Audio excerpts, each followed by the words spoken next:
नमस्कार दोस्तों, आज के एपिसोड में हम ऐसे विषय पर चर्चा करेंगे जो हमारे समाज पर कलंक है। एक ऐसा अपराध जिसकी सजा उनको मिलती है जिनका कोई कसूर नहीं होता, और वो है ऑनर किलिंग। मैम, ये जो ऑनर किलिंग है, जिसे हम शेम किलिंग भी कहते हैं, ये असल में होता क्या है?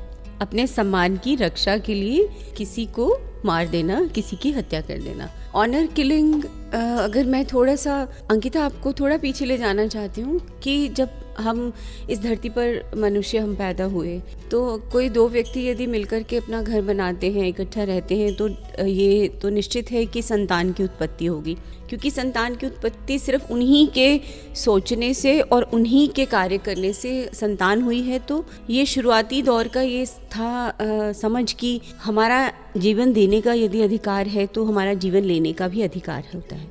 तो उस समय, पुराने समय में ऐसे ऐसे हमें इंसिडेंट्स हमें मिलते हैं जहाँ पर कि माँ बाप बच्चों को अपनी इच्छा से मार दिया करते थे। कुछ बच्चे जो लायबिलिटी होते थे, मान लीजिए वो बीमार हैं या उनके साथ कोप अप नहीं कर रहे हैं, या जो कमज़ोर होता था, जो उसकी वो सर्वाइवल ऑफ द फिटेस्ट वाले सिद्धांत में, वो जो बच्चा भी यदि कमज़ोर होता तो माँ बाप खुद भी उसको मार दिया करते थे, कोई लायबिलिटी नहीं। इस प्रकार के हमारे इतिहास में चीज़ें जो हैं वो विश्व में नज़र आती हैं।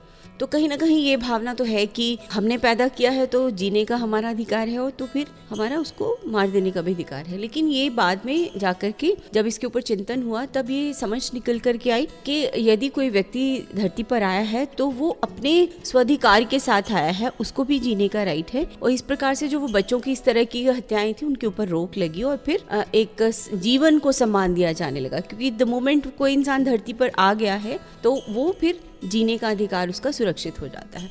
अब हम बात कर रहे हैं ऑनर किलिंग की। ऑनर किलिंग जो है, हम बहुत सारे समाज में हमने अपने लिए बहुत सारे ढांचे बनाए होते हैं कि समाज को नियंत्रण करने के लिए, समाज पर नियंत्रण करने का मतलब है कि परिवार समाज की इकाई है, परिवार पर अपना नियंत्रण करना। परिवार की इकाई में हमारे बच्चे जो हैं वो सबसे सॉफ्ट टारगेट होते हैं हमारे नियंत्रण करने के लिए। जी। तो जिस प्रकार के समाज के रूल्स हैं उस फ्रेम्स में हम उनको फिट करते हैं। और जहाँ तक आप जिस ऑनर किलिंग पर आज आप बात करना चाह रहे हैं, वो डेफिनेटली आप मुझसे पूछना चाह रही हैं कि दो युवा आपस में प्रेम करते हैं और फिर उनको मार दिया जाता है, मौत के घाट लोग उतार देते हैं। तो ये क्या है इसमें, कहाँ की मार देने में कहाँ की सम्मान बचता है, मार देने में कौन सी इज्जत बढ़ रही है ना? ये आप बिल्कुल ठीक कह रही हैं। लेकिन इतिहास में भी जाएं तो ऑनर किलिंग के हमारे वो इंसिडेंट्स जो हैं वो मिलते हैं बहुत सारे, क्योंकि हम समझते हैं कि बच्चे हमारे अधिकार क्षेत्र में हैं और उनको हमारी तरीके से सोचना और समझना चाहिए।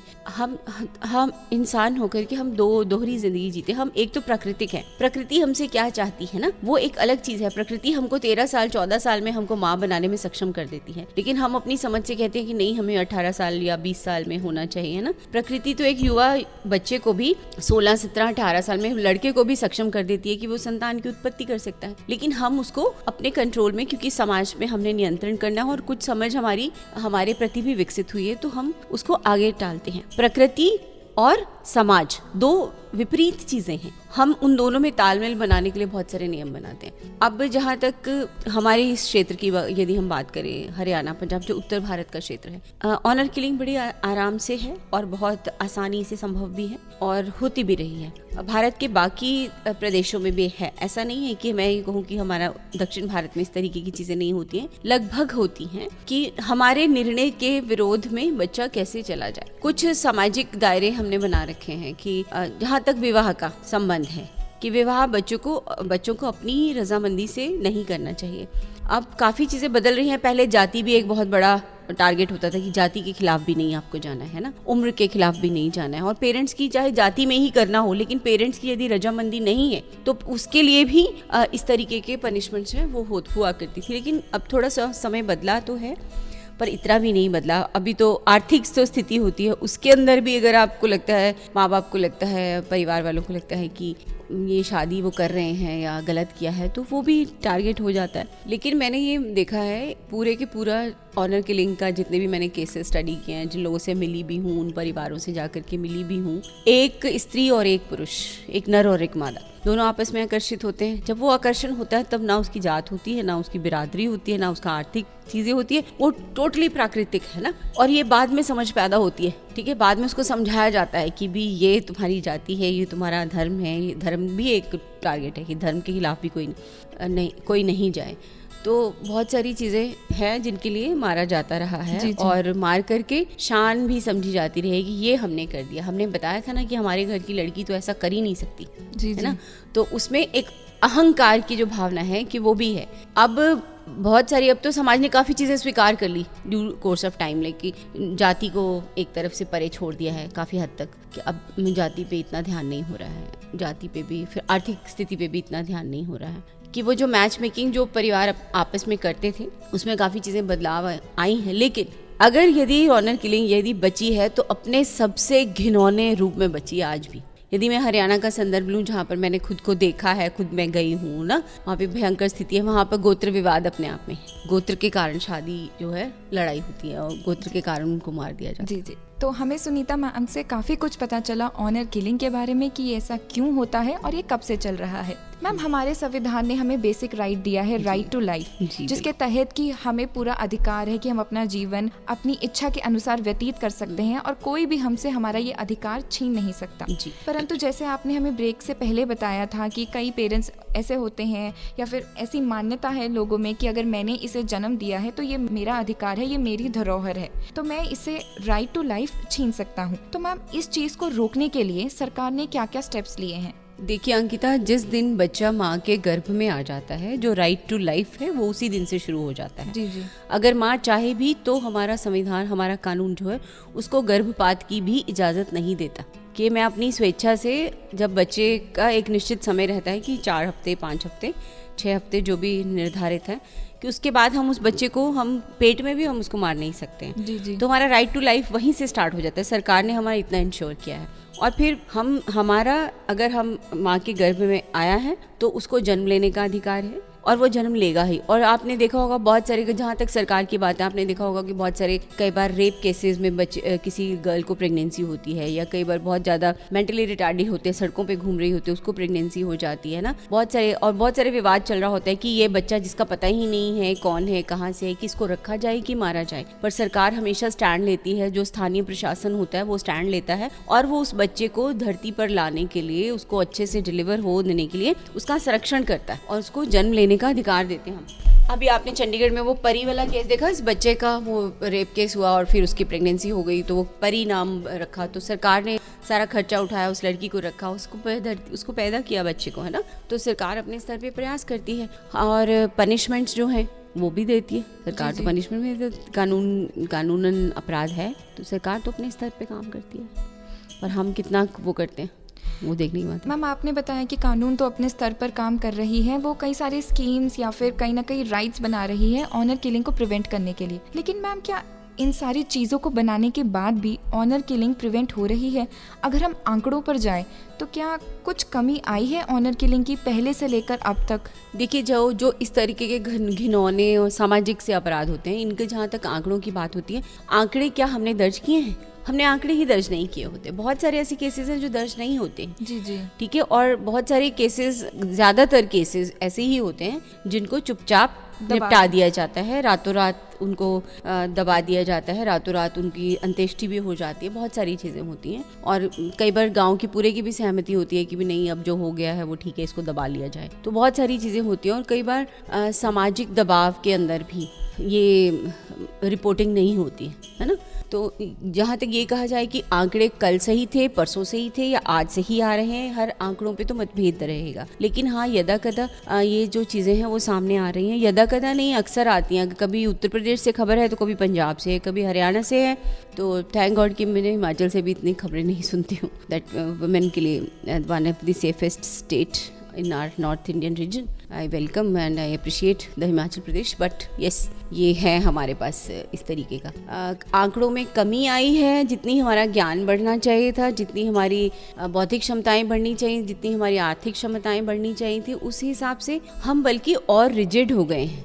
ठीक है, अब हम अपने उन्हीं रूट्स के साथ, गैर जरूरी परंपराओं के साथ उतनी ही शिद्दत से हम चिपके हुए हैं जितना हमें आज से शायद हम 100 साल पहले चिपके होंगे। हम उसको बदलने नहीं देना चाह रहे। तो एक सामाजिक बदलाव की जिस तरीके से ज़रूरत है और स्वीकार्यता जिस प्रकार से हमें परिवर्तनों की होनी चाहिए, उतना हम अभी भी नहीं कर पा रहे। इतनी शिक्षा होने के बावजूद भी, इतना इन्फॉर्मेशन के एक्सेस होने के बाद भी, और गंभीरतम घटनाएं घट रही हैं अगर कहीं घट रही हैं तो, और जिनके बारे में हम सोचें और तब भी आपके रोंगटे खड़े हो जाते हैं इस हद तक। फिर ऑनर किलिंग का जो दृश्य है वो तो बहुत ही भयानक और खौफनाक ही होता है। जी जी जी, क्योंकि ऑनर किलिंग के बारे में सुनते ही एक दृश्य हमारी आंखों के सामने बन जाता है, और वो दो चेहरे हमारे आंखों के सामने आ जाते हैं जिनका बिना किसी कसूर के, बिना किसी गलती के उन्हें मार दिया जाता है, सिर्फ इस नाम से कि उन्होंने वहाँ जाके शादी करी जहाँ पे उनका। शादी तो एक बहुत बड़ी बात है कि शादी की या नहीं की। अगर आपने किसी से प्रेम हो गया, आपने किसी को प्रेम आलाप करते हुए भी देख लिया, अगर आप उनके पास एक क्लोजनेस को, इंटीमेसी को भी यदि किसी ने महसूस कर लिया, देख लिया, वो भी एक कारण होता है। शादी तो बहुत बड़ी बात है कि उन्होंने शादी कर ली, उन्होंने भाग के कर ली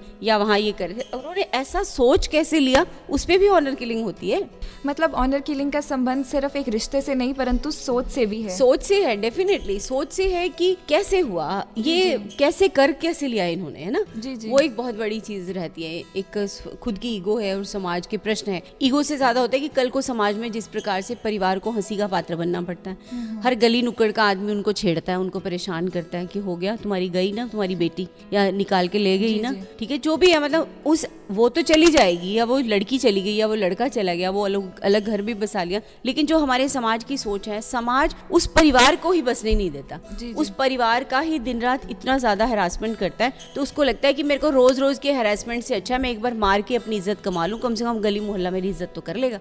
सिंपल सी ये बात है। मैम, हम ऑनर किलिंग, ये जो शेम किलिंग है, इसको जड़ से कैसे उखाड़ सकते हैं? इसके लिए हमें 2 तरीके से काम करना करना चाहिए। वन इज कि हमारा जो स्थानीय प्रशासन है, एडमिनिस्ट्रेशन है, हमारा जो लॉ एंड ऑर्डर है, उसका इतना ज्यादा भय होना चाहिए कि यदि कुछ ऐसा करेंगे तो वो बच नहीं सकते हैं। अभी भी जो भी केसेस पकड़े गए हैं, जो भी केसेस चल रहे हैं, वो कोर्ट में उनका अभी विचार नहीं है, उनकी सजाएं हुई हैं, और लेकिन चूंकि हमारे यहाँ न्याय की प्रक्रिया बहुत लंबी है तो लंबे समय तक केसेस चलते रहते हैं। अगर इन सब केसेस का त्वरित न्याय उपलब्ध हो जल्दी से, कि इसको टाइम लिमिट के अंदर आपने उसको पनिशमेंट दे ही देना है, एक तो ये बहुत ज़्यादा जल्दी और कठोरता से कदम उठाने की ज़रूरत है। दूसरा है कि समाज को अपनी सोच को बदलना है। हमने बहुत सारी चीज़ों की स्वीकार्यता को समझना है। अपनी ईगो को लेकर के हमें बच्चों का कत्ल नहीं करना है। हम समाज में बदलाव जो आ रहा है, बच्चों को हम अगर हम पैदा किया है तो डेफिनेटली उनको जीने की भी हमें स्वतंत्रता देनी है, और जीने की स्वतंत्रता देने के साथ मैं ये समझती हूँ कि हमें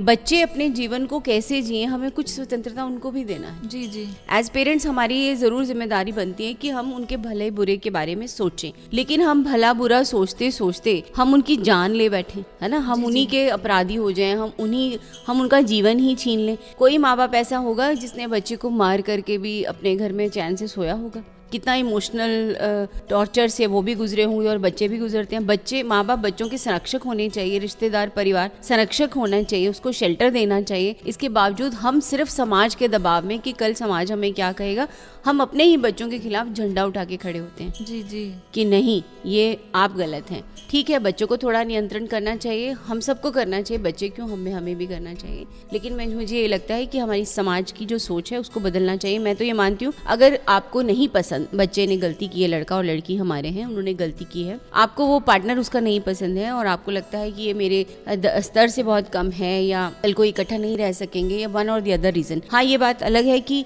आजकल बहन और भाई के संबंध अगर कोई इस तरीके से होता है जिसको समाज हमारा बिल्कुल भी स्वीकार्य नहीं करता है, ऐसी स्थिति भी हो सकती है। ऐसा नहीं कि ये स्थिति में नहीं आ सकते, क्योंकि उस टाइम तो वही भूलेंगे ना हम क्या है। उस टाइम तो एक वो प्राकृतिक स्त्री पुरुष वाली जब बात आ गई थी, तो ऐसा भी होगा। लेकिन मैं ये मानती हूँ कि हमें, अगर कोई बच्चा ऐसी गलती करता है तो हम जान ना लें, उनको अपने गांव से भेज दें, उनको कहीं और बसा दें, उनको कहीं और बसाने में हम मदद कर दें, इंस्टेड ऑफ कि हम उनकी किसी तरीके से मदद करने की आप उनकी काउंसलिंग करो, उनको समझाओ, और जितना बार बार समझाइए फिर भी नहीं समझ में आता है तो उनका जो उन्होंने फैसला किया आप उनके फैसले के साथ उनको जाने दीजिए। आपने उनकी जान क्यों लेनी है? जान लेने का तो कोई मतलब ही नहीं बनता। इतना समाज को हमें सोच को बदलना है। दूसरा कि जो हम अगर किसी के परिवार में ऐसा घटता है, किसी का बच्चा ऐसा कर लेता है, जो बाकी गली मोहल्ला अड़ोसी पड़ोसी सारी दुनिया उसको कहती है ओहो, जब उसको हम रोज आते जाते हम शेमफुल फील कराएंगे कि तेरी तो बहुत बदनामी होगी, तेरी बेइज्जती होगी, तो समाज में खड़े होने लायक नहीं बचा, इससे अच्छा तेरी लड़की भाग गई,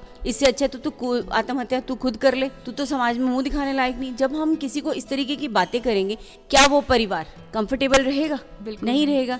वो कहते हैं, अभी मैंने एक इंटरव्यू किया था, मैं गई थी, मैं पर्सनली पंजाब का कोई एक केस था, मैं नाम नहीं लेना चाहूंगी। उनके पेरेंट्स जिन्होंने अपने बच्ची लड़की को और अपने दामाद को मारा, उन्होंने ये कहा था कि 6 महीने से हमारे गांव वालों ने हमारा जीना इतना खराब कर रखा था, हमें ये लगता था या तो हम परिवार के जितने 8-10 सदस्य हैं या तो हम सारे फांसी खा लें या फिर हम उन दोनों को मार दें। जब हम इस स्थिति में आ गए, जब हमने पूरों ने सबने सोच लिया कि बजाय कि हम ये 8-9 जाने लें, हम 2 जाने लेकर के अपनी समाज में इज्जत ही बचा लेते हैं। तो इस तरीके से सामाजिक दबाव देखो उनके ऊपर कितना था कि वो पहले उन्होंने नहीं सोचा था, जब बच्चे उनके घर से भाग गए, उन्होंने शादी कर ली, तो माँ बाप ने, पूरे परिवार ने बिल्कुल नहीं सोचा कि हम इसको मार दें। ठीक है, उनका विरोध था कि वो नहीं ऐसा करना चाहते थे, परंतु उस 6 महीने तक जो समाज ने, जो गाँव ने और आस पड़ोस के गाँव ने आते जाते उन पर ताना कसा, लड़के को ताना कसा, उनके माँ बाप को ताना कसा, वो ताने सहन कर करके 6-7 महीने के अंदर वो इतनी नौबत पर आ गए कि उन्होंने अपनी बेटी को मतलब धोखे से बुलाया कि आ जाओ, हमने तुम्हें स्वीकार कर लिया है, अब तुम्हें हम अच्छे से सेटल कर देंगे, अपने पास सारा तुम्हारा जिम्मेदारी करेंगे। उनको घर बुलाया और दोनों को